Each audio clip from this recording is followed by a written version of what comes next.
All right, tonight we welcome a very good friend, Katie Rodan, who's a Bay Area dermatologist specializing in adult acne, if that's the only thing she did. Outside her medical practice, Katie and her partner, Kathy Fields, combined with Guthrie Ranker to reinvent and dominate the acne market with Proactiv, which was an innovative skincare system to treat acne. Probably everybody in this room has seen that.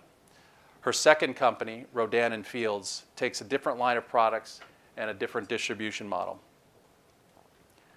Imagine what it takes to build a branded product that sells over $1 billion a year. Imagine how hard that is. Imagine how risky that is. Imagine how rare that is. Then imagine it doing it twice in one lifetime. Here to share her experience with Proactiv and Rodan+Fields, please welcome Katie Rodan. Katie.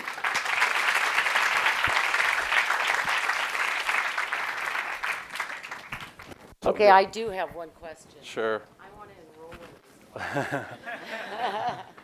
You guys are really lucky. Wow. Amazing lineup. That's really incredible. Well, you've helped build it. I mean, it is, we always tell students that years of people coming and getting a good experience and coming back and telling their friends, it's a good vibe in here. The students get it. Millennials have a lot of people have a different description for millennials, but they get it earlier and they want purpose and they want meaning earlier, and you can feel it. So thank you so much for being here. She flew in from Northern California just to be here. We're going to get you on your... It's my alma mater. Yes, there you go. Let's go, just for Fight On. Always great to welcome back a Trojan. And you know when you meet somebody in a fun place, no matter when you see them, you're brought back to that place. Like just instantly, every time I see you, I'm just flooded. Think of lions and tigers. Lions and tigers. We met on a safari vehicle in Botswana. And you start talking on a vehicle. And by the way, I'm recruiting for USC everywhere I go. I'm not joking. He was desperate at that point. No, it just was.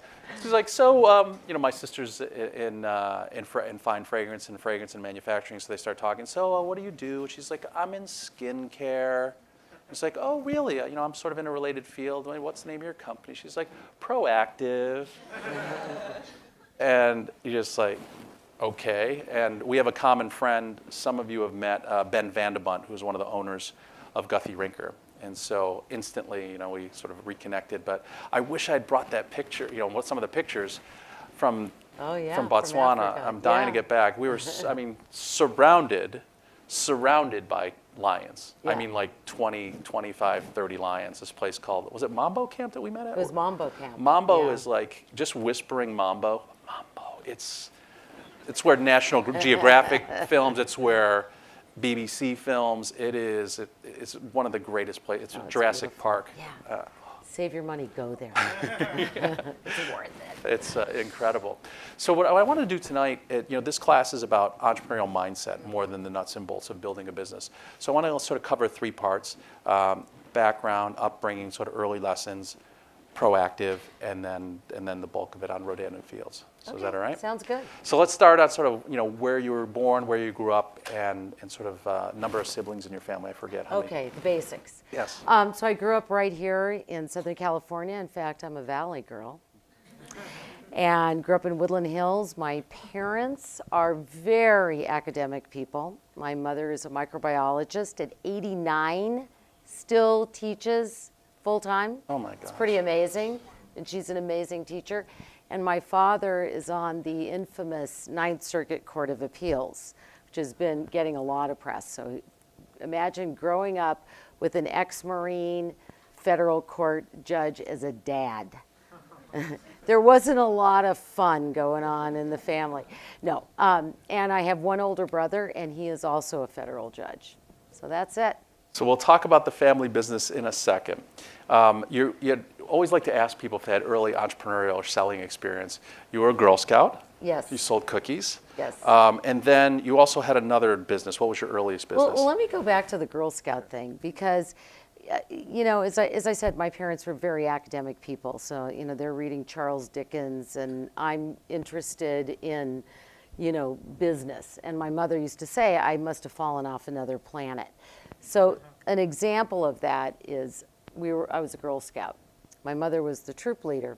We sold a ton of cookies. And if you sold a certain number of cookies, then you got a free ticket to, go to Disneyland. But this was back in the day when you got a booklet of tickets for Disneyland. So there was something called the E-Ride. You ever heard anybody talk about that? The C-Ride. And you just get so many of those. You couldn't just go to any ride you wanted. So I go to Disneyland, and I think, I've been on all these rides. And so I stood outside the ticket booth, and I sold all of my tickets. And I came back, and my parents go, "Where did you get all this money?" And I said, "Oh, I sold all my tickets one by one." That's how I spent the day. So I guess looking back, that was maybe one of the earliest signs. Always selling. And then at 13, I think you had like a purse business? Yes. Yeah. So at 13. So, in my family, my parents are just wonderful, and they're very generous people, but I hated to go to them and ask them for money to buy a dress or something. I was always interested in fashion. And so I decided I really wanted to find ways to make my own money. And so I started a business. I can sew, and I would sew fur purses, rabbit fur purses. I know that's probably not very PC, but I'd sew these purses. I'd sew suede ones. I'd have embroidery. I'd have beading and all that. And I actually sold them to a store at Topanga Plaza Mall called the Light Brigade. And this guy would sell, and I did this for years. I would make these purses and deliver them. Then I started making jewelry and everything. And I asked him once, "Who do you tell people who made these things?" And he said, "I tell them a hippie from Topanga. I can't tell them a junior high school girl made these." So yeah, so that sort of started it. And that really felt good. I think it felt good to have that kind of independence and not have to ask my parents for money for stuff. If you see someone hustling early on in their teens, whether it's out of desperation or whether it's out of just like the desire to express herself or do something different, you sort of have a really good marker that they're going to do okay in life, that you don't have to worry about them if they're hustling. So you mentioned the family business. What did your parents recommend? What line of work did your parents recommend you go into? Yeah, well, you can guess. It was law. So when I went to college, I was a history major, and it really wasn't until I was about ready to graduate that I ended up working at the old Cedars of Lebanon. Well, it was Cedars of Lebanon, Cedars-Sinai now, cardiovascular lab, where I got turned on to science. There's a whole long story there, which I won't go into. But anyway, ended up wanting to go to medical school. So I called my parents, who believe me, I value their opinion. I'm very close to them. And I said, "You know what? I've decided I'm not going to go to law school. I think I'm going to switch my major, and I want to go to medical school." And you would have thought my parents dropped the phone. There was just dead silence. And my dad said, "Yeah, but you're not good at science." And I said, "Well, how do you know that?" He said, "I don't know. That's what your high school teachers said." And I said, "Well, what do they know?" So, I didn't take their advice, which is really, that's a tip in and of itself. You know yourself better than even the people who are closest to you know you. So you know what you're really good at. So I did, and I never looked back, and it was the best decision, and I loved med school, and I loved all of it, and still do, by the way. And the sooner you can get to following your gut and tuning out, it's great to listen to parents and people who know you, but you have to tune out the noise, because there's going to be a series of decisions that she makes that puts her on a path that, at the time wouldn't make sense or wouldn't line up, but you're going to see that each step she sort of made the decision on what, and overcoming some things that didn't go well. So your parents say you're not good in science, you follow your gut. Through, I guess before medical school, you had to take your MCATs, right? Yes. So admission test. How did your MCATs go? Oh, that's another story. So I'd take all the science in 1 year, so in order to qualify to take the MCATs to go to med school. And that was very unusual at the time. Today, that's much more commonplace.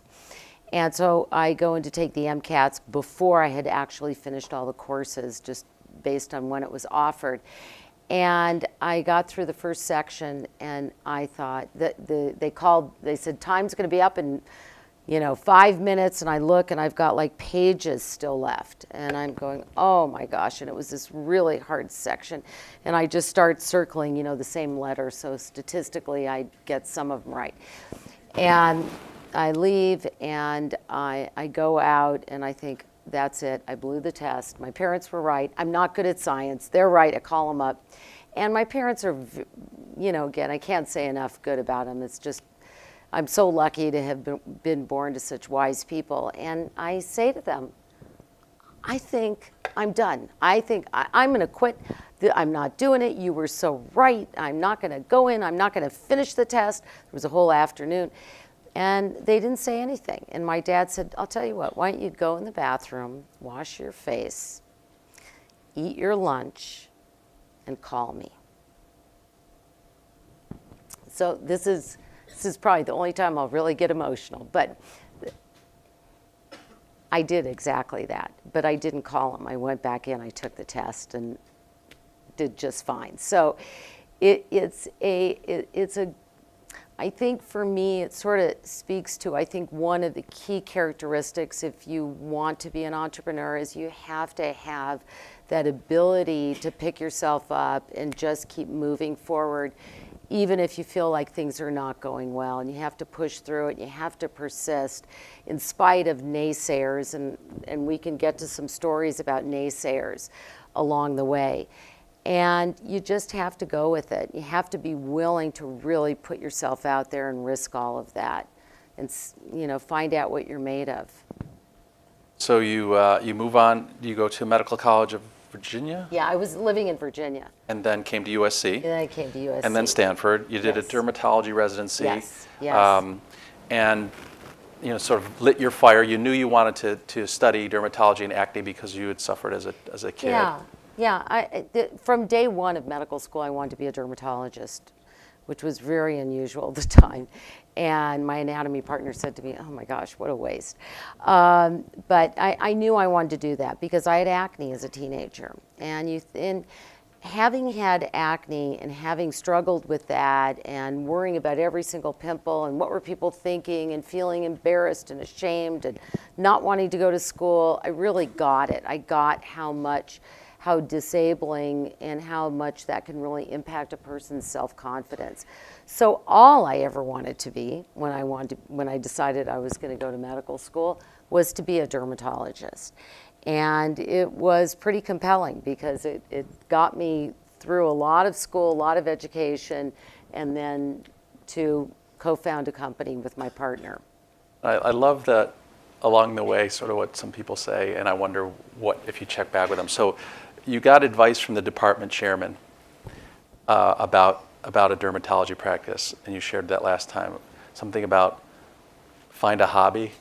Oh yeah, so that was really amazing advice. Our dermatology, the chairman, Dr. Gene Farber, would always say to us, find a hobby in dermatology. You can't go out into the world and just start in private practice, because let me tell you, all you're going to see is acne and you are going to be bored.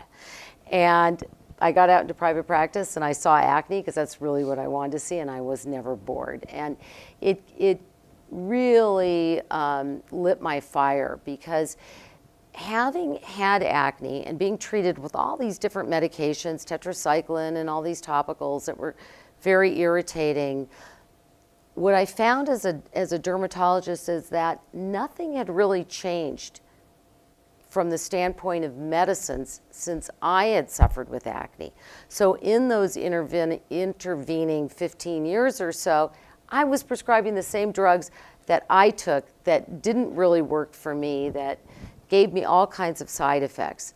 So I called my friend Kathy and I said, hey, we got to do better. We got to figure this out, because there are no one else is working on this problem. You talk, in any business that you start, you want to know the customer intimately. You want to know what moves them, what makes them buy, what's important to them, what benefits you need. So you spent 12 years practicing as a dermatologist, hearing the problems, seeing the problems, and seeing a gap in the market. So how did you and Kathy look at that gap in the market and determine that there could be a better type of solution, a way to address it it? actually wasn't 12 years. It wasn't? Well, if you're including all the education, then yeah, Okay. absolutely. But I had been out of my residency, I think it was a little less than 2 years. And it was really from talking to people. You know, I love to meet people, I love to talk to them, I love to hear what they're using.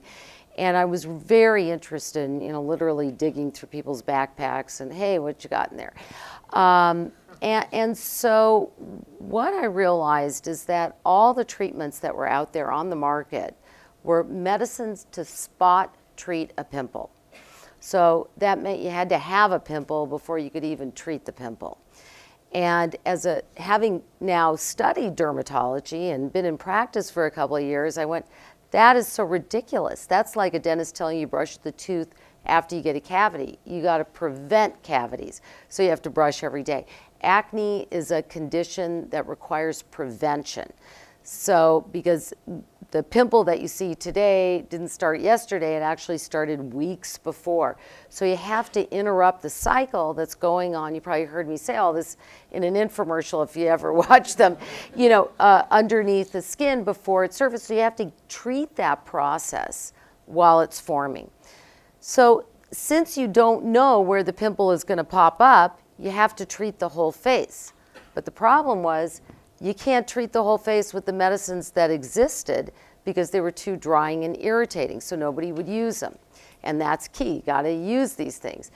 So that's where I think we saw some daylight, some opportunity where we could make something that was like a Clinique three-step system, because Clinique three-step system was just sort of coming into vogue, and women were doing this sort of ritual cleanse, tone, wash, cleanse, tone, treat, or moisturize, and we thought we could fit in a system into that kind of, you know, regimen and medicate it so that people would use it every day. They'd feel good about their skin and their skin wouldn't break out anymore. And what was astonishing at the time, so, you know, we come up with the idea, we start working with benzoyl peroxide in a very low strength, which wasn't used in a low strength at that point in time, and trying it out on patients. And what was really surprising to us is you said, you got to know your market, you got to do your homework, is that the acne marketplace was so small. It was like $250 million at retail in the entire United States, which to us seemed like a big number, but it really is pretty small. So how long did it take for you and Kathy to develop the product? Where, I mean, was it in the kitchen? Was it in the lab? I mean, how did you cook it up, and how long did it take before you had something that you were ready to sort of introduce to the market? Yeah, so it really was kind of out of our kitchen. That was kind of our home base. That was sort of our office, was we'd meet in my kitchen, and I had little children around, and so it was pretty crazy. But anyway, no, we didn't personally cook it up. We're not cosmetic chemists, but we learned that that's the person who actually will help you develop a formula. And the way in which you do that, which is, you know, these are not things you learn in medical school or dermatology practice or anything. You have to kind of find your way through this. And so what we realized is that we have to give them products that feel like this, that smell like this, that look like this, that have these ingredients in it and these medicines, and that's what we want you to create. So it's really a recipe that they create. And that took years. That probably took a good 5 years before we came up with a formula that we really liked. So it's funny, you hear these stories, you think overnight, you know, these things happen. They don't. Yeah. I mean, especially in an area of expertise like skincare. So intense customer focus groups and feedback of what works, what doesn't, how it smells, that they want to put on their whole face. And you get to a product, and you mentioned about the size of the market. And this is one of the lessons that I want you to sort of to highlight. So at the time, the entire acne market, all acne products, is in the US or world? What were you saying? US. US was $250 million.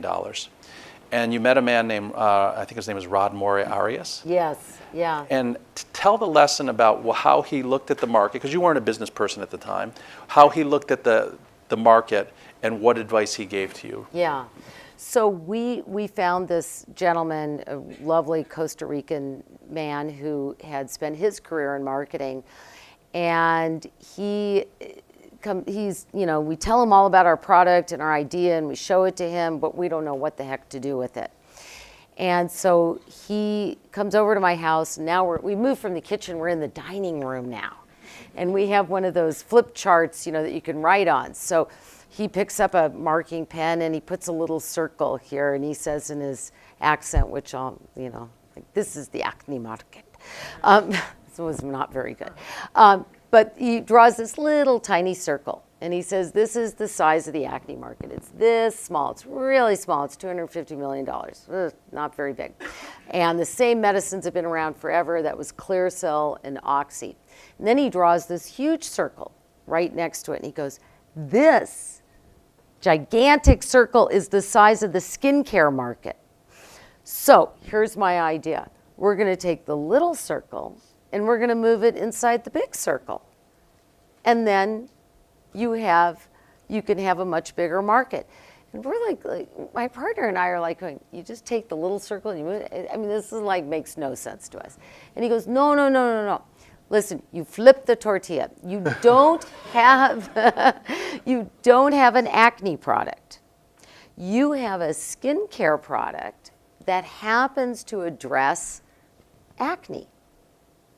So if you position it, because it's all about how you position it, how you message exactly what your product does and what it represents, if you position it that way, you will then access a much wider audience than you would if you focus narrowly on acne. So that was really sage advice. That's profound That when was you think about your profound, path. yes. Because you start looking at a market, and your business school professors will tell you, take the industry, take the market segmentation, look at the segmentation, your sort of category of customers, your most likely customer, your first customer. So you start drilling down. So you're naturally going to get to a smaller subset by doing that. Instead of just saying, you're not in this industry, you're in this industry that's much bigger. And to put it in perspective, the entire market, every single product from every single brand sold $250 million. And you guys, will write business plans, and I wrote them that just said, if we capture 1% of the market, we'll be billionaires. Everyone writes, well, if I got 2%. Imagining getting 400% of the entire market. 4 times the entire size of the U.S. market becomes Proactiv.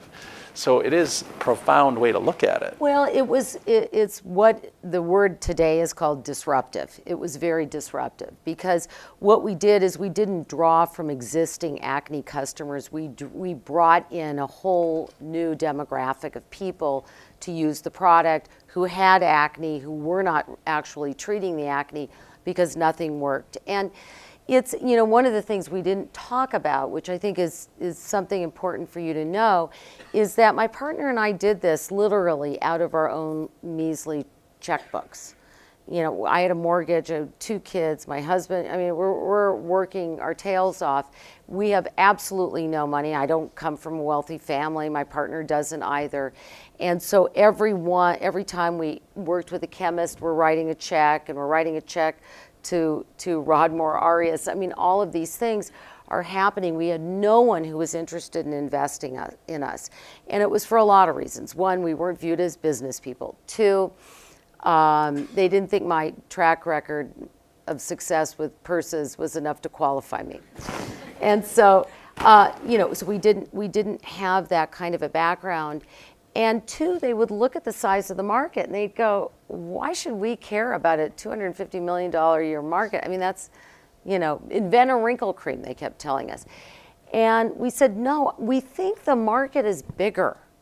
We really think it's bigger because the reason it's so small is because nothing works. So if nothing works and we have a product that works, you're going to see that the market is much bigger. Now, believe me, we're making this up. This was not out there written up in newspapers or, medical journals.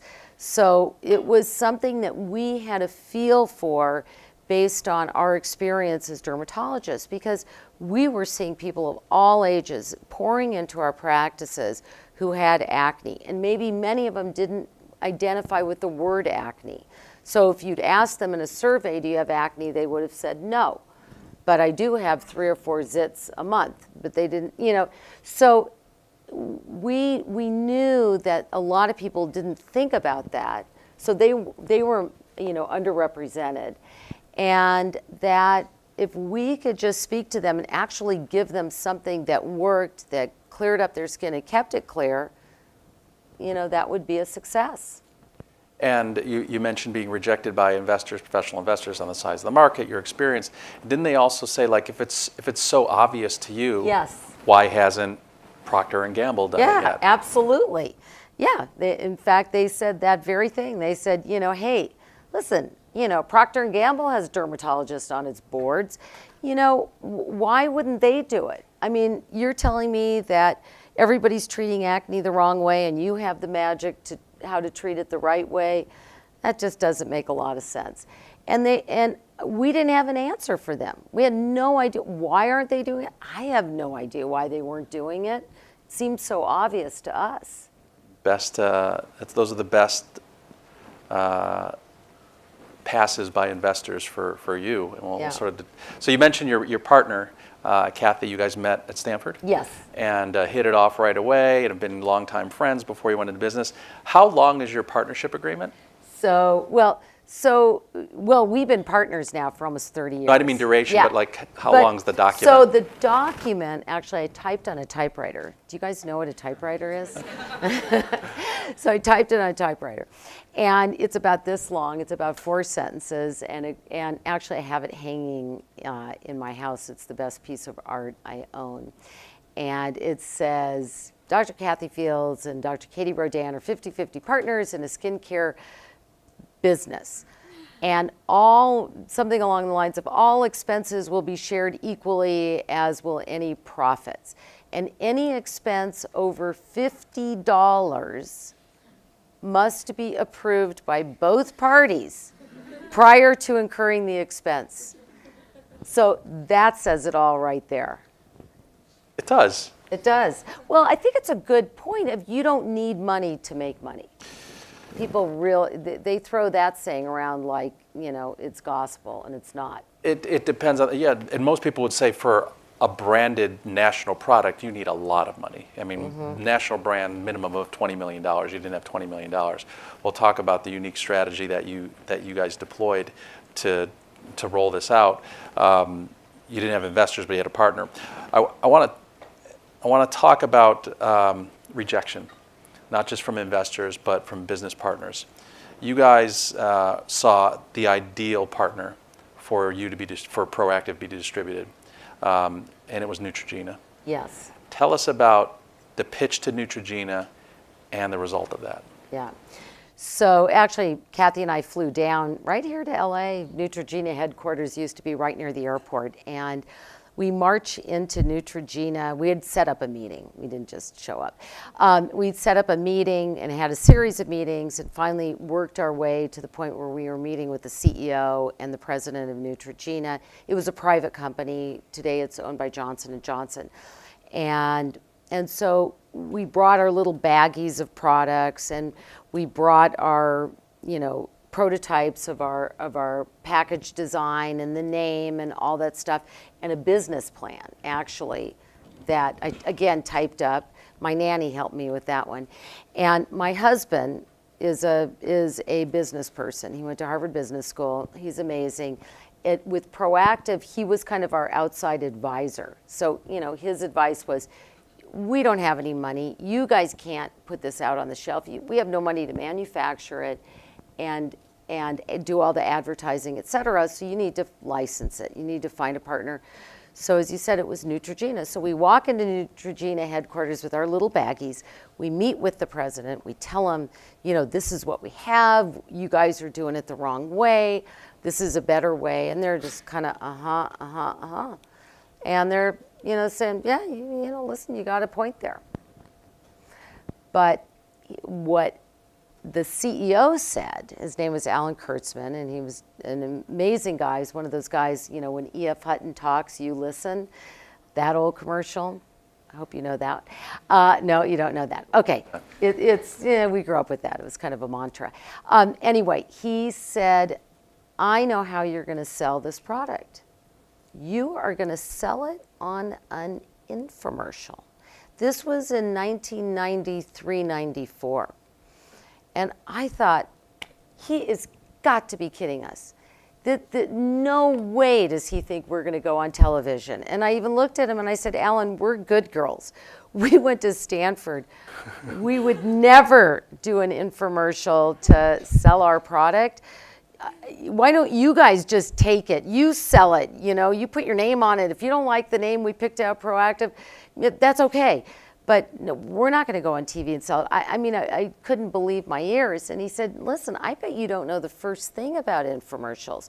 I think you need to go home and watch them and see, because it gives you an opportunity to really explain why your product's different, what acne is, showcase some before and afters. It gives you a half an hour to really enter somebody's living room and share this with them who's suffering at home. So, we thought about it. And he said, and look, if we buy you, we're going to consider doing this. Because if we took your product, this 3-step system, skincare system, and we put it on a drugstore shelf, and it's $40, and down here is our $3.99 Zit cream that we're telling everybody since biblical times to just put on a pimple, why would somebody spend 10 times more to buy this, 3 products, use it every day? They won't understand it, so they're not going to buy it. So I think it would be a flop. So an infomercial is the way to go. And you guys were crushed. We not at that point. We thought, okay, maybe we have a partner with Neutrogena. Let's go study them. And we looked at the infomercials, and there were a lot of, kind of ones that were not so great. And then there were a few that were really actually very well done. Testimonials were very well spoken. They weren't, creating false promises or anything like that. They actually were nicely filmed and everything. So we watched those. And we waited for them, and they did call. And now this is the crushed part. So they did call. They called actually my office.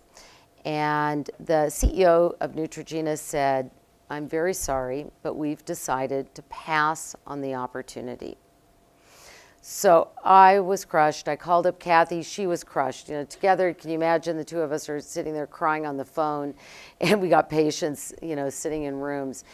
And it was devastating because here we were, 5 years, all the money that we had put into this, we bring it to Neutrogena, we tell them everything, we give them our whole plan, our whole idea, they come up with the idea of the infomercials, and now they turned us down. We were absolutely certain they were going to copy us. They were going to knock us off.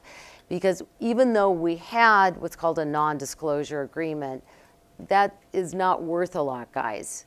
When you're going up against a big company that can out-lawyer you. I mean, we couldn't afford a lawyer for, a day, and they would have armies of lawyers. So we would never win that case. So we were just absolutely devastated and thought, oh, it's terrible. It's like how I felt when I walked out of the MCAT after the morning. Oh, it's over, it's over. And then you pick yourself back up and you go, there's got to be another way.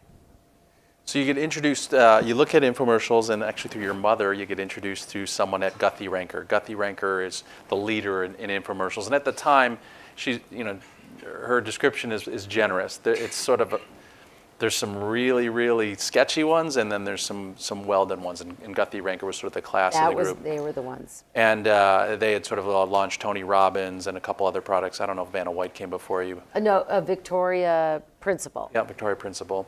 And so you team with Guthy-Renker. Just tell us sort of how that was structured, not with details of the deal, but just sort of how it was structured. What was their responsibility and what was your responsibility? Yeah, and that was pure serendipity because it was through my mother at a judges conference. So again, one of my favorite quotes, keep this in mind, is luck favors the prepared mind.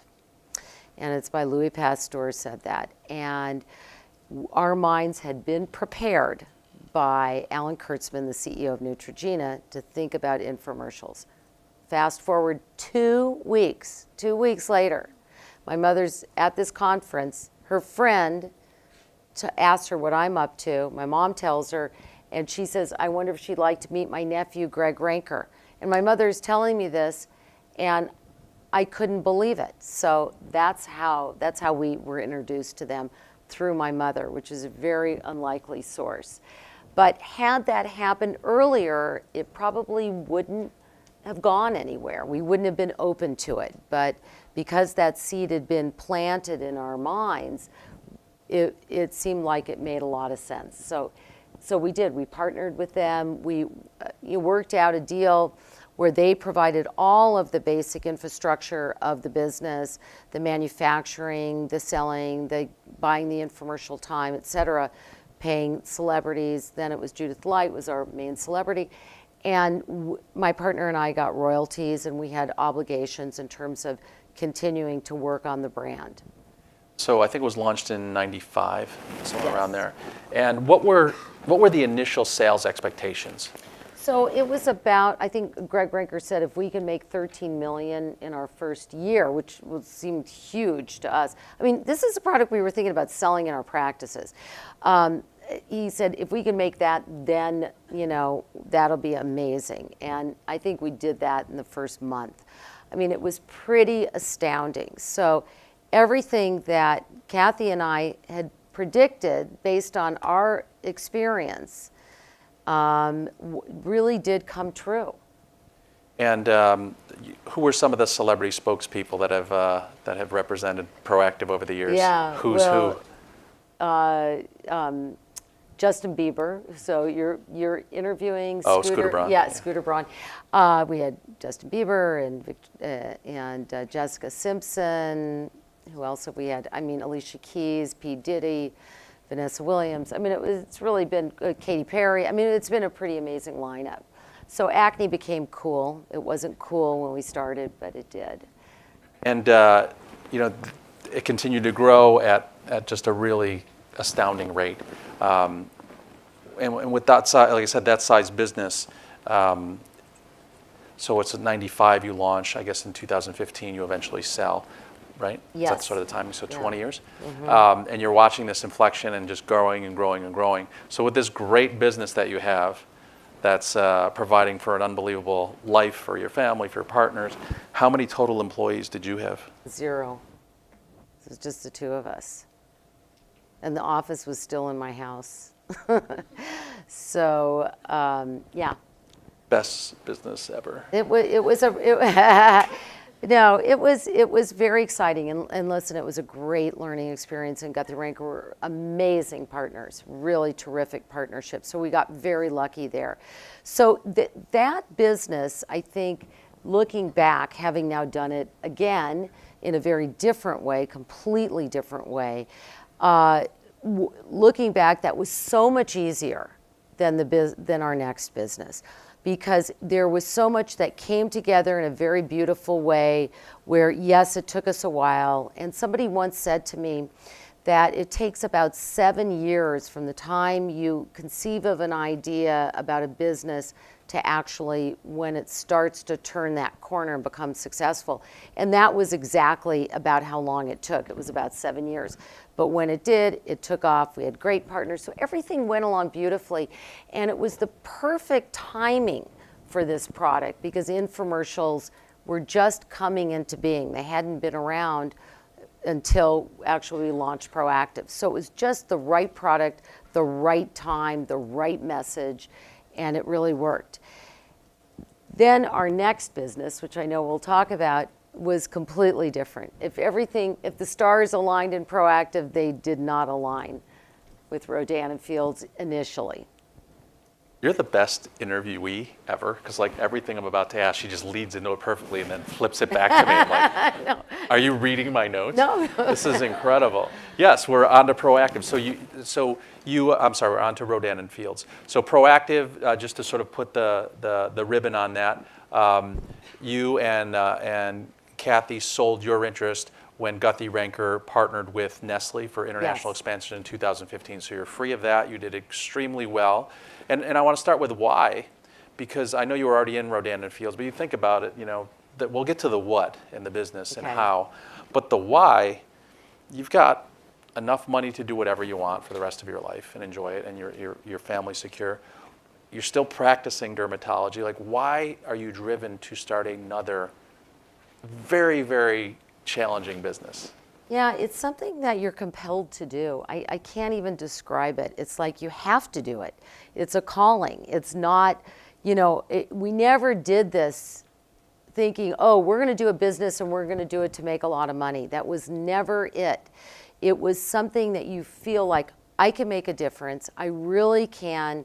I've got an idea. I see a different approach. There's a need for it. And we've got to create that. So Kathy and I mean, we're avid product developers, and we love to do it, and we love these sort of, brainstorming sessions, and still practice, because it's a wonderful way to have, it's our, market research every single day we're in the office. In fact, this is what I wore to the office with a white coat over it, and saw patients today, and we love it because that context keeps it very real. And so, did that answer the question? Yeah, it did. So, Yeah. I mean, you're in touch. It's not a fluke. You're in touch with the customers every day. Yeah. You're talking with them. And so you're hearing not just, feedback on your products, but their needs and what they like and don't like. And so you really are in a customer focus group every day. So let's talk about Rodan+Fields and what makes it different. You started the company, and I don't remember the year, but you sold it early on to Estee Yes, Lauder. right. So large international company, Estee Lauder, in fragrance and cosmetics. And what happened after you sold it? What did you see? So we sold it in 2002. We launched it, I think, 2002. Maybe we sold it in 2003. It was somewhere right around then. And initially, Guthy-Renker wasn't interested in it. They felt that they had already had their hands full with Proactiv, and it could be confusing to customers, so they weren't interested. Our contract allowed us to continue to develop products, and we had a very unique perspective as women and as dermatologists on how we could formulate and approach skin conditions. So we made kits. So if you've seen Proactiv or tried it, it's a 3-step system. It comes in a box. So we look at other issues that people have, because acne is only one of them. So we thought about other conditions like aging conditions, sun damage, sensitive skin, rosacea, acne, and we created these different systems to address each one of those, just like we did with Proactiv, this combination therapy. And we knew we needed a way to speak to the customer directly. Now, we weren't going to do it with infomercials. We couldn't contractually. So we thought, well, let's go to retail. So we went to some high-end retail stores. Actually, Fred Siegel was the first one we got a purchase order from, and Bergdorf Goodman, and we started there, and then we went out to some Nordstrom. And within a very short time, Estee Lauder saw us. Dr. brands were very in vogue then. They saw us on the shelf, and they came along and bought us. And that was 6 months after we put it out there. So it was fast. So it looked like the stars were really aligning with this one, but they weren't. And so Estee Lauder controls the brand. You guys have a vision and plan to grow it to a $100 million business. But within a large company like Estee Lauder, you might be able to get lost and not Yes. focused on. So when did you and Kathy sort of make the decision of, it's not the right fit, we want to, instead of starting again, we want that back? And how did you sort of go about getting it back? Okay, so our first, what's called a public appearance. So we would do these public appearances where you'd go to different department stores, and they would put a little sign out or flyer, so, come in, schedule a time, meet the doctors who created Proactiv, and get a skin assessment. So my partner and I would stand there. And it was so painful. I remember somebody I knew was helping us with marketing said, "Isn't this exciting?" And I said, "If this is how we're going to grow this business, give me a razor blade and I'm slitting my wrists right now." It was so hard. When you're used to speaking to millions of people at a single time, either on QVC or an infomercial, and to stand in a department store and meet 20 customers, in an afternoon, or 30, if you're lucky, and then try and talk to them one by one, that's really seemed, we just weren't going to be able to reach people. So, we had hoped it was going to get easier and better, but a lot of the marketing of these new brands and the way in which Estee Lauder does it is to build them up in just that way. Founders go around, they do personal appearances, and it just seemed really painful. And you couple that with the fact that the recession happened. So now we're several years into this where we'd been trying and doing this and we were still doing well as a clinical brand. So in that doctor brand category, we were doing well, and in most of the stores, I think we were number 1 or number 2. But it still just seemed so small. It seemed like we're never going to have that reach that we wanted. So, right then and there was when, the ball dropped and the recession hit, and department stores are literally like ghost towns. No one is shopping at Neiman Marcus, Nordstrom, Macy's. There was just no one there. And you're completely reliant on that channel. Yeah. So your business takes a massive hit, as many retail brands did. So it's 2007, I guess. Yeah. And 2008. So you buy the company back. Yeah. So we still, I remember saying to Kathy when we sold it to Estee Lauder, because we were kind of, she sort of said, well, it feels early. Maybe we should hang on to it for a longer period of time. And I remember saying to her, Kathy, if they can't make us big, then no one can. We're with the powerhouse. Estee Lauder, you guys may not know this, but when you walk into a department store and you see all those different cosmetic brands, they are owned either by the Estee Lauder Corporation or by the L'Oreal Corporation. So Estee Lauder, we were one of 23, 24 brands that they had, from Jo Malone, MAC, Bobbi Brown. And so we thought, well, they have the distribution, they have the marketing arm, they have thousands of employees. So I remember thinking that. And then the realization as we were doing these personal appearances, which turned out to be very good, even as painful as they were, and I didn't slit my wrists, as painful as they were, we learned a lot in doing those. And we talked again to our customers, and we found out that people were coming to us not because Estee Lauder had done marketing necessarily, or Nordstrom had done ads for us or anything. They had really just given us shelf space, but it was because of word of mouth. So somebody saw your skin change and they'd go, wow, your skin looks amazing. Like, what are you using? And then they'd say, I use this product, Rodan+Fields. You can buy it, at such and such a place. So that's how we learned our customers were coming in and why they were buying our product. And so we knew we had a good product. And even though it wasn't selling what we thought what it should have. So that was a huge risk on our part. I can't even describe how risky it was to go to Estee Lauder and say, we want to buy our business back. I think we're maybe the only one in their history to ever do that. And it's in the middle of the recession. And we had, decided it's just going to be the two, Kathy and me again. We're going to do this on our own. Tell the students how this is different than Proactiv, a different product and different distribution. Yeah, and I think distribution for any product is a really, it's something that often is a very tough question to answer. How are you going to get it into the hands of the customer? So infomercials were actually starting to wane. They were not they had their day. They weren't as strong as they once were, because if you just think about all your viewing habits, how many of you guys watch TV and watch commercials and infomercials. You don't. You watch stuff on your computers, you know, in that day, you know, you'd TiVo it when there was a TiVo. So people weren't really paying any attention to commercials and infomercials. So we knew that wasn't going to be the channel, that wasn't going to be the answer. And we thought about word of mouth businesses. And the one that came closest to what we were thinking of, although we knew nothing about it, again, walking into this blind, was the direct selling channel, that type of model where it's person to person.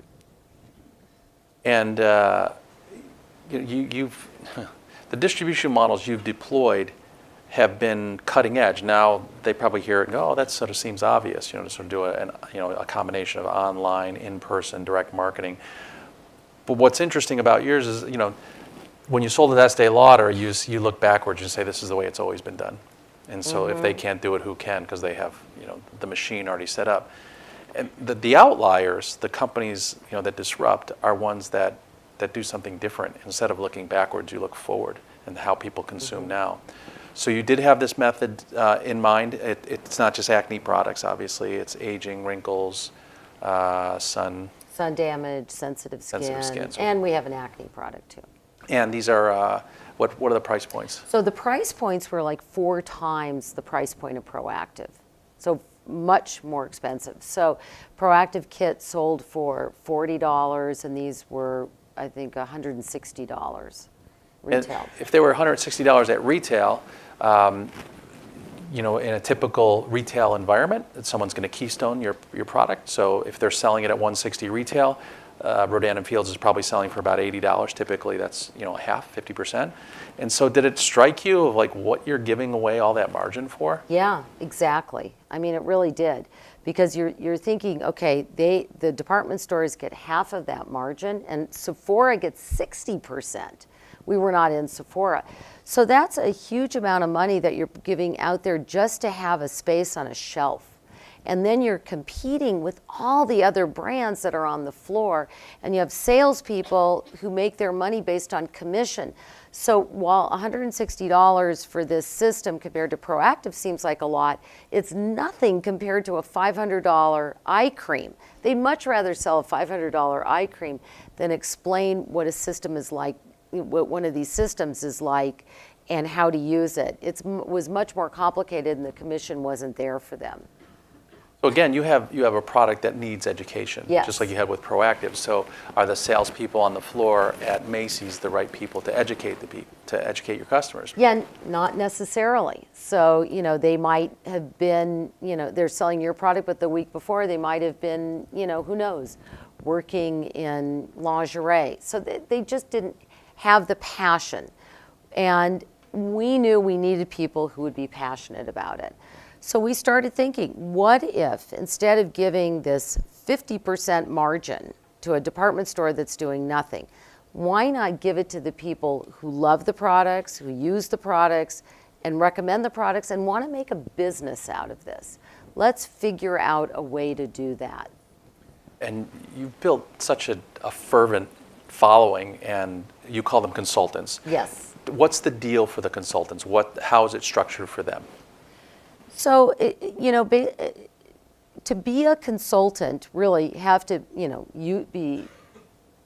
use the product, have had good results with the product. I mean, we only want passionate people who are doing it, but they're very self-selected. So there isn't like a criterion or a test you have to pass or anything like that.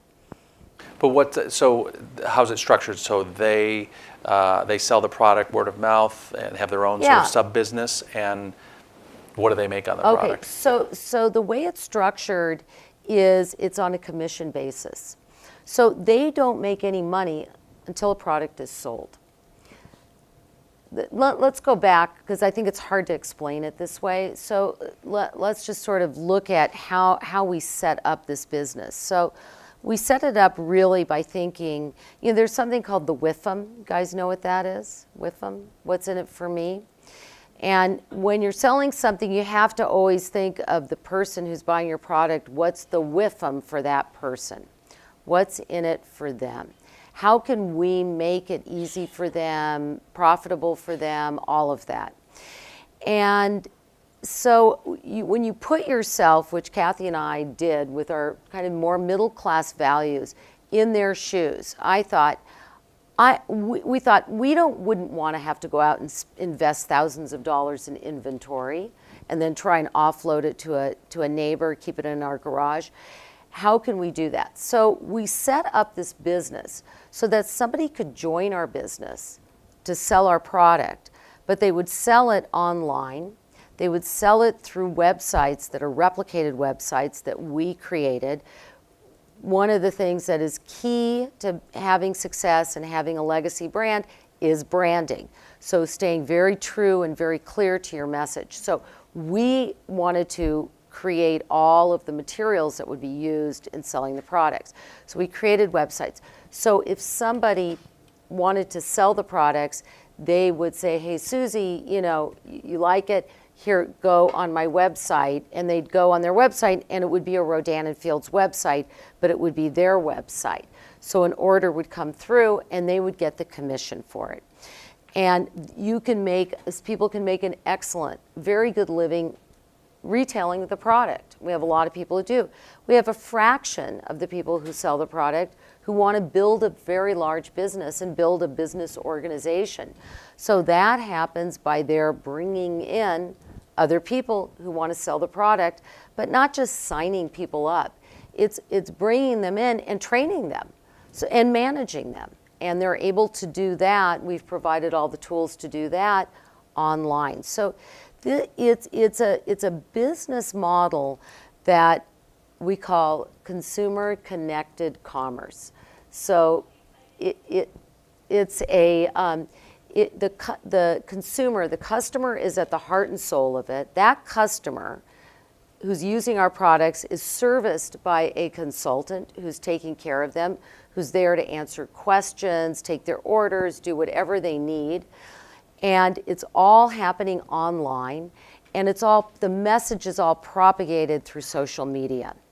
So it can be done, yes, one-on-one in a Starbucks, but a lot of it happens over Facebook, Instagram, and social media. So this was actually a very lucky thing, because when we bought the business back from Estee Lauder at that moment in time was the rise of social media and the internet, coupled with a decline of the department stores. And also because it was a recession, that's what brings the entrepreneurs out, is a recession, right? People getting laid off from their jobs, they're seeing that there's no security in that. And so this is for somebody who wants to be an entrepreneur. And so putting this system in place and building the business and relies on scale. It relies on a lot of people. Far more complex than your model with Proactiv, where you had Guthrie Yes. Ranker being the fulfillment arm, the marketing arm, the sales arm. That was us. Now it's you doing all that Yes. stuff, and sort of inventory management and fulfillment, manufacturing, branding. Were there any points in time where it was touch and go, or you really thought this may not work? Absolutely. So when we bought the business back, we went to my husband and said, look, because when we started Rodan+Fields, he came in and was our business partner in that. And then when we sold it to Estee Lauder, he kind of retired for a couple of years. And so when we bought it back, we said, hey, guess what? You got to go back to work. And so he really, and we brought in another woman named Lori Bush, who had experience in direct selling, to really help us build this out. But we built it out not based on any model or any traditional business that had existed, but really with our own vision on it. So yeah, there were lots of moments. So if you can imagine, we're finding our way through this. And you have massive computer glitches. You have inventory issues. We had bottles that came in once. I'm looking at the picture with Soothe on it, and it was written Soothe with like 6 O's. Soothe was on all the packages. And you're going, oh no, that can't go out. So, it was just there's problem after problem. And we would, and then trying to find people who wanted to sell it. That wasn't easy. That it takes a while to kind of get that snowball rolling. And so one of the funniest things was we decided we're going to launch it in Philadelphia. Why? I have no idea. But we decided we're going to launch it in Philadelphia, and we're going to really put the word out there on the street that the doctors who invented Proactiv have now created a new line, and you could be part of it, and you could join, and hey, great, get it, start early. And so we went on the news, and we had street teams with flyers and ads and all that sort of stuff. We rented a ballroom, big ballroom in this hotel. And it's a Saturday, and it starts raining, which is bad. And we actually even said, oh, and there'll be food, and there'll be a raffle of products, $1,000 worth of products. So it starts at 1 o'clock. My partner and I are sitting there. There's like 4 people in the room. And then some of our employees come in, and then homeless people start coming in, because it's raining, and we've just given out flyers saying there's free food. So we have, imagine, this is our first thing, 20 people in the room. I mean, if you don't think we felt like, is this ever going to work? And I remember looking at my husband Amnon and saying, do you think we're going to make it? And he'd say, I don't know, but we got to keep trying. So we kept, and we funded all of this, and this was expensive. So this really would have hurt badly had it not worked out. The first time around you're searching for investors, you find a partner. This time around it's you own the company with Kathy. Yes, and it's some us. employees. So it's We're all on your the- money. we're You're on the on hook. it. You're on the hook. So it is all you. It is scary. I'm going to open up to questions from the students in a second. So, shift forward to today. I've watched some of your I don't know what you call them, but conferences. When you bring all the consultants together, and it's like a rock concert. Yeah. Seeing you and We had Kathy Megan on Trainor there. That was our entertainment last year. So yeah, so it's really, it finally did take off, and it was, again, it's been a rocket ship. It's been an amazing ride, and what's so amazing and so gratifying is to see what people are really doing with this, and watching people build businesses. And when I was growing up, the mentor in my life really was my father, who would always say, Katie, be your own boss and make your own money. Don't ever depend on anybody. So it's a great message for women sitting in here. I'm sure you've heard that message already, but it was a very unusual message in my day. And so to see women who maybe, didn't have such a great job, maybe, who knows, didn't have the opportunity, got married, were now home with kids, to allow them, to empower them to find a way to really build a business. You watch what happens with their personal growth is astounding to see what happens with people. How they go from being afraid to stand up in front of a room of people to really commanding an audience, to helping people build a business, to really finding things about themselves that they never dreamed were there. That's got to be so satisfying. I mean, that is the why. You said you're not chasing money. Most really successful people are not chasing money. They're chasing purpose and meaning and creativity and expressing their talents. And so it's got to be satisfying to see the lives that you're changing. You mentioned Bill Guthrie, a Guthrie Rinker that helped build Proactiv. And Ben echoed this. When they looked at Proactiv, that when it took off, it took off. And they said in their entire careers, they've never seen a product grow at that rate. Is there another product that's grown at that rate? Yeah, even more so. So it really has. And let's go back to what is this business. This business is a skincare business.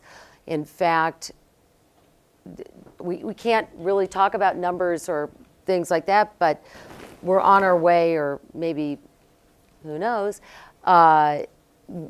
Last year we were #2 premium skincare brand in the United States. So if you look at Clinique, as the Clinique brands, it has really just done amazing. And that's because the products work. And how do we know that? Well, we have 1 million customers. These are people who buy the product through somebody who sells it. So for every person who sells the product, there are 8 customers that they have. That's really tremendous. So these are people who have no vested interest in the business at all, but buy the products because they love the products and they use the products. So it really speaks to how good the products are. And my partner and I, that's what we're all about. We want to give people the best skin of their lives. We want to make products that really do make a profound difference, that are not little foo-foo dust in a jar, but really have value. And to find a way to put that into the hands and reward those people who want to get the word out and want to build a business and put their trust in us to help them do that, it really gives a lot of meaning to my life, and I know to Kathy's too. Oh, that's perfect. That's the perfect chance to open it up. Hi, first of all, my name is Jack, and thank you for coming. Secondly, as someone that used Proactiv to find success, I want to thank you again for the product. After taking risks and starting Proactiv and the brand of Proactiv, how did your relationship with risk change in making decisions through Rodan+Fields? Did you still find yourself uncomfortable with it, or? Yeah, I think that's a great question, because people make the assumption that if you're an entrepreneur, you're a gambler, you're a risk taker, and I am so not that. And I would, venture to say Kathy would say the same thing. I never viewed these things as a risk. I got worried at times because I knew what I was doing was the right thing. I really knew we had products that worked, that were going to make a difference in people's lives, that we would find a way. So, getting back again to that advice my dad gave me, really self-reliance, independence, and keep pushing yourself. So it didn't really change. The risk wasn't there when we did Proactiv, and the same thing with Rodan+Fields, because we knew we had to make it work. My name is Sari. Thank you so much again for coming in. I was really interested by your consumer connected commerce model. I was wondering if you could talk a little bit more about how you got all of your consultants as excited and motivated and knowledgeable about Rodan+Fields as you were. So the way that we do that, so we educate them in a number of different ways, but there's so much available online and on our website, and we have these replicated websites that provide all the product information to help the consultant as well as the customer to learn about the products. But then we have all these what we call back office tools to help them run their business. So there's a lot there available to support that, as well as we have a large field development team, so people who go and they help and train. But, and as I said, some people build a business, some people do it to retail the product, and a huge percentage of people who do it, who would be classified as consultants, do it because they have a community. But the vast majority of people are true customers. So what the consultants do, and in a market survey that we did of all the customers, I think they got a 92% excellent score from their customer as to the service they provide. So they're there to provide that service. We back it up too. We have what's called RF Connection, which is trained nurses who help also answer other kinds of questions. We have a whole customer service arm. So we really try to make it as easy as possible for people to build the business. But the customer is at the heart and soul of that consumer connected commerce.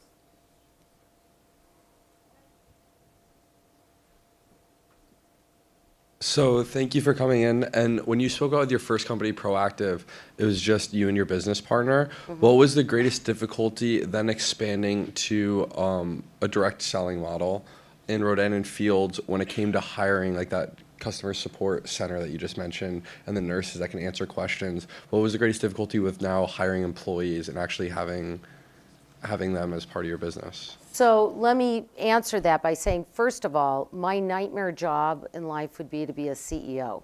So I was never that. So I didn't have to worry about those headaches. We brought in somebody who had had that experience, plus my husband, the same thing. So we had two people. So it was more their headache than it was mine. But it starts small. I mean, you know, we started with a couple of employees in a little tiny office, and it built, you know, today we have about 550 employees now who help to run that, manage that business, and probably will have 1,000 within short order. So it grows slowly. It grows organically. All these things grow very organically. They have their kind of own rhythm.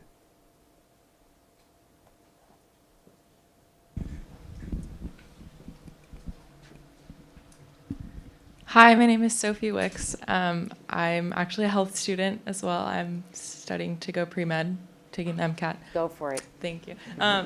I thank you so much again for coming. I wanted to see, how do you make the science tangible for customers, and how did you originally jump into the doctor product to something tangible and kind of sexy, and marketing kind of a science-based, discussing, you know, acne to something that's very accessible and that people really loved and wanted to buy? So, you know, it really comes from basically a knowledge and experience with patients. So when you spend your career and you're talking to people one-on-one, and you get to understand what's in their mind, what bothers them, how to explain things, you have many opportunities to explain how products work, how medicines work, what acne is. You kind of, you know, perfect that. So that's a lot of the communication that we use, the communication style. You have to bring it to, you know, very accessible way. How, your other part of your question was how did it become sexy? How did acne become sexy? So you made the science tangible, and how did you grow that from your product to grow that into the skincare market? Well, we had the skincare product, and the market grew by getting that message out. So, and that was done with Proactiv, with an infomercial, and with Rodan+Fields.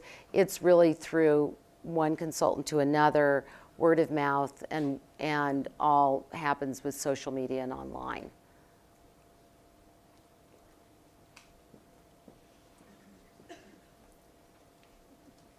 Hi, thanks so much for coming. You talked a lot about how you were kind of running this on the side out of your own paycheck. You just had the one partner, you had your practice, you had your marriage, you had your family.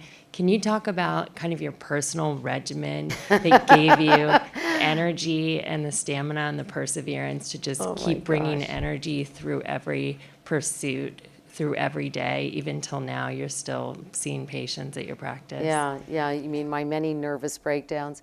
No, you know what, here's my best advice, and I have some little tips I can come up with for you, but one of them is, for the women especially in this room, the most important business decision you will ever make is who you marry, because that person is your partner.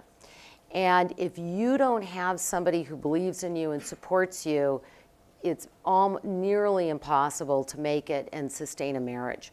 So I have that person. That's, you know, having the greatest parents, I have the greatest husband. And so it was a partnership. So we had to get through this together. He was there with me every step of the way in a number of different ways. So the personal, you know, varied from one day to the next. I never had a great luck with nannies, so I was constantly worried about my kids, and I'm working full time, and you know, it's a million things. So it changed over the course of years. Eventually, you know, I was working 5 days a week in a practice. When Proactiv started to become successful, I cut back to 3 days a week. So I cut that back so I'd allow for more time. And now my children are grown up, and I have 2 grandchildren, and So somehow it all worked out okay. But it's just kind of getting through it one day at a time and having the support of somebody who's wonderful. You also know what you like to do well, and avoid the stuff that you Yes. for yourself. I'm not going to be a CEO. Everybody thinks they found a company. I got to be the boss. I got to be Yeah, the CEO. no. And you were quick to bring someone in who's got that experience. Right. It's really important for yourself. Well, and it applies to a lot of things. So it really applies to almost everything in life. I call it keep your aces in their places. So you find really the best people who can help you to get there. And you think about the things that you are good at and that you feel like you can add value and really do well and that you want to do. And for the other things, maybe it's the carpooling, that somebody else does that. So you have to sort of look at it that way and balance out your time doing that. Hi, I'm Paulina Quinn. Thank you also for coming and sharing about your experience. You mentioned how you've now solved kind of the acne problem, and then you came up with this great skincare line that has now also taken off. Do you have any new projects that you're working on, or are you just kind of enjoying your grandchildren and everything? Oh no, we're really busy. So Rodan+Fields is growing, and it's been growing every year, year after year, and to maintain that growth. I mean, everybody's, you go, wow, you're really growing, that's really amazing. But to manage that growth, to watch our executives try and manage that growth is really challenging because you can be done on by that, taken down by that.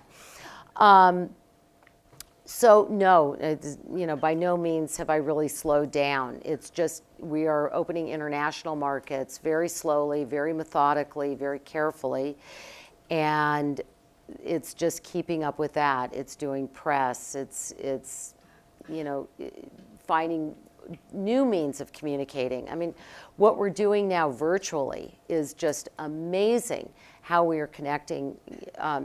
Dave mentioned that we had a convention last year. So we sold out. We had 15,000 people who were there. This was in Las Vegas.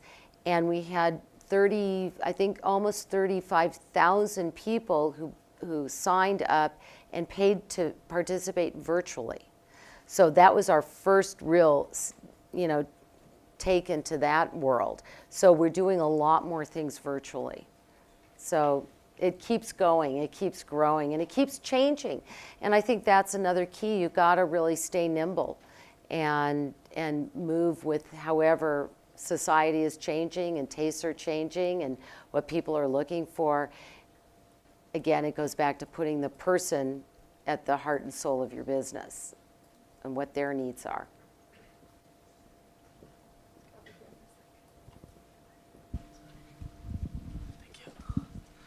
Hi, my name is Michael. Thank you for being here. Thank you for your time and sharing everything.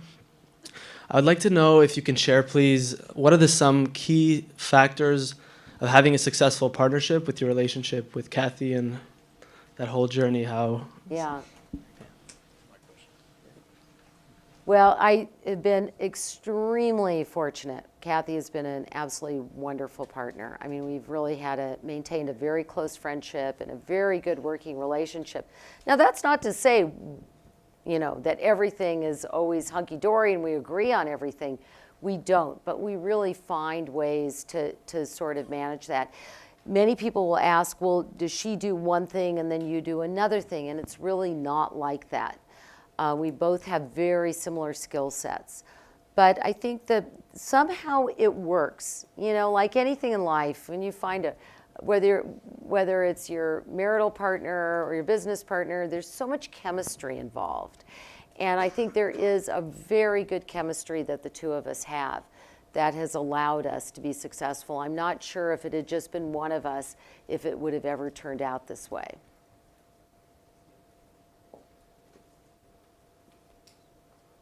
Hi, Dr. Rodan. Thank you for coming today. So someone touched on it a little bit earlier, but I was wondering about your consumer-connected commerce.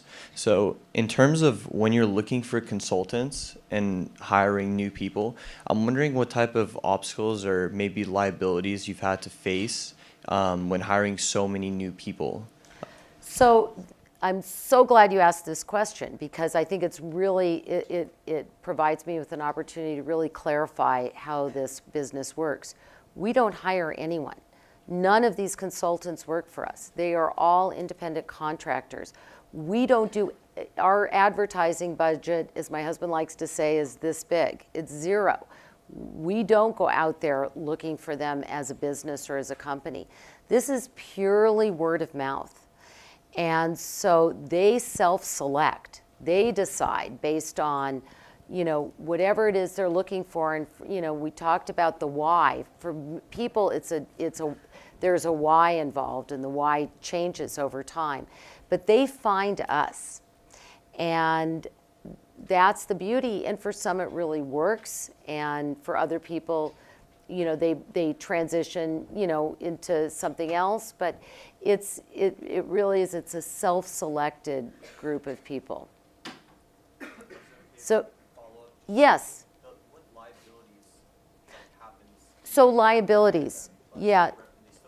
Well, okay, so we do have a legal department, and the main job of our legal department, and one of the primary ones, is what we call compliance.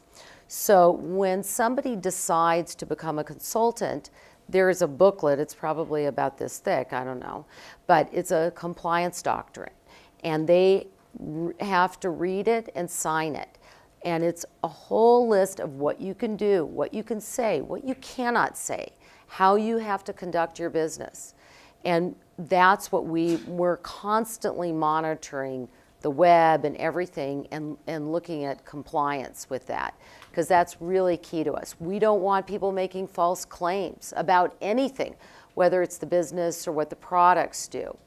So that's how that is managed, and it's really been pretty successful. The quality of the person who is attracted to our business has been really surprising in such a beautiful way, because the people who have joined us as consultants, for the most part, are the most perfect demographic for something like this. They are educated. They're women. Most of them are women in their their early 30s to their 50s. They have had, many of them, corporate jobs, legal jobs.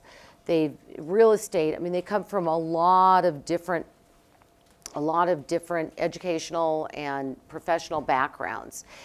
And it's a really wonderful group of people to work with. So they really get it. We don't attract anybody, it seems like, who's done any kind of direct selling before, because we're not that. We're so different. Those people are not interested in us. It's really people who say, you know what, I have 3 kids. I gave up my, fantastic job at Morgan Stanley, and in order to stay home with my kids, but I'm finding that I'm, going brain dead, and I want an outlet. I want to do something with my life that is mine alone. And so that's how they get involved with the business, and then it takes off and has a whole life of its own for them. So that's the typical person who joins our business. So they've been really great to work with. And if you are, looking at the difference, part of the beauty and simplicity of the business is that it's by using independent contractors and not employees. So just think of them, they're substituting for the retail. They're the Yes. distribution. They're the face of it, except they're exclusive to one product, basically. Well, I guess they don't have to be exclusive. They could sell other Right. things, but they sell their product. So if you need to know the difference, a lot of your businesses are going to be sort of scaled that way with virtual talent, not virtual talent, but people who are independent contractors. So you can't dictate the times that they work, Right. the days that they work, the places they work. They're just providing a product and a selling system. Think of it as almost like a franchise. You're not liable for them. Yes, if they go out there and make some crazy representations, but they've covered themselves in the in sort of the thing that you have to sign. But just be smart about independent contractors. Don't cut too close to the line, because it's an IRS thing. If you say someone's an independent contractor, but you say, show up at my office at 9 a.m. Monday through Friday and do this work that I hand to you and hand it back to me and report to me, there's like 20 tests that show whether you're an independent contractor or you're an employee. And you don't want to cut it close to the line, because as the employer, the penalties are on you, and they're severe. So that's the beauty of their models. They have very few direct employees other than their management and leadership structure. Right. You skipped. You didn't know right here. Second row. With his hand up, to your left, to your left. You're getting warmer, left. There you go. Hi, I was wondering because you mentioned you had another acne product. So is it completely different from Proactiv, and how did the legality work out? So our other acne product is Unblemish, and it is a 3-step acne system. It has some difference in the medications that are in it, completely different formulations, different ingredients. It's geared towards a different demographic. Proactiv is much more teenage kind of product. This is a more adult product, or was actually created more for adult acne. So it has a lot of luxurious feel to it, and ingredients that support that. Hi, thank you. I wanted to ask, since you're a doctor, first of all, You want to show me a mole? Well, Now that you mention it. I mean, there's, but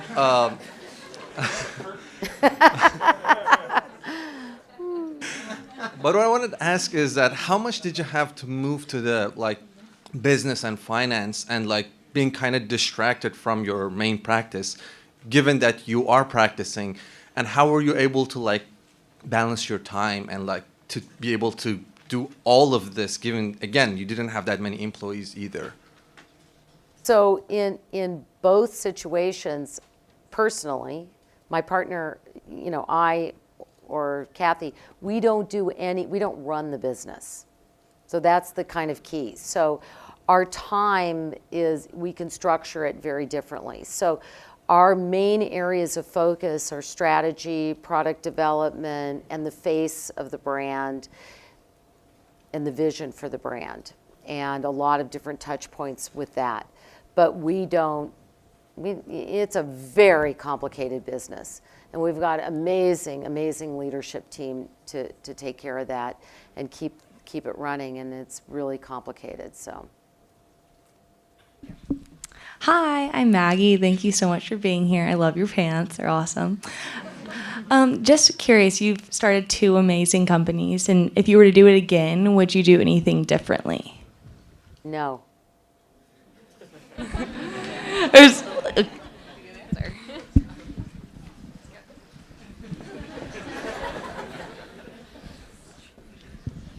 Hi, can you talk about the partnership with Guthrie Ranker, how you found them and why you chose them? And when you were in the talks with them, how did you prepare your guys' your partnership to not be taken advantage of because you didn't have that background? So we found them, again, it was through my mother at a judges conference. So that was just pure serendipity that happened. As I like to tell people, you never know who you're going to meet. I'm always urging my kids to be friendly and put themselves out there and get to know your classmates, because you never know how you can help each other. So anyway, so Guthrie Ranker, we were introduced to them. And how did we know? We didn't really know. And they didn't really know. I mean, they were new at the game too. So, we hired a lawyer, did what we thought was fair. It turned out to be, good for both sides, and it worked out. So I'd say get good legal help.